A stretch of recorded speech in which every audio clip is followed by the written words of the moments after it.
तब तंग मोड़ देखी के जवन कहे नाच हाली रे मोड़ माने नहीं मन टूटे अलंग अलंग नहीं बानी जाली रे खूबे कड़ा तब तंग मोड़ देखी के जवन कहे नाच हाली रे मोड़ माने नहीं मन टूटे अलंग अलंग नहीं बानी जाली रे बानी अड़ के सटा के माल खूबे गीजे बानी अड़ के सटा के माल खूबे गीजे धोई के कमर साला लोहंगे में मीसे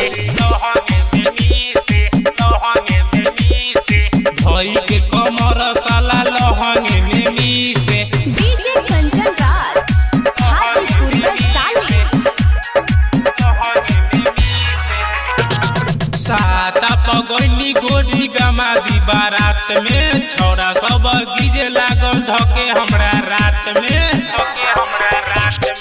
साता पगोनी गोरी गमादी बारात में छोरा सब गीजे लागल धके हमरा रात में दबे सलेटर तो बरे खूब खीसे दबे सलेटर तो बरे खूब खीसे धोई के कमर साला लोहंगे में मीसे धोई के कमर साला लोहंगे में मीसे डीजे कंचन राज हाजीपुर वैशाली छौरा सब वीरान रहे रतिया में सटल करे बर जोरी तो हमारा से डटल छौरा सब वीरान रहे रतिया में सटल करे बर जोरी तो हमारा से डटल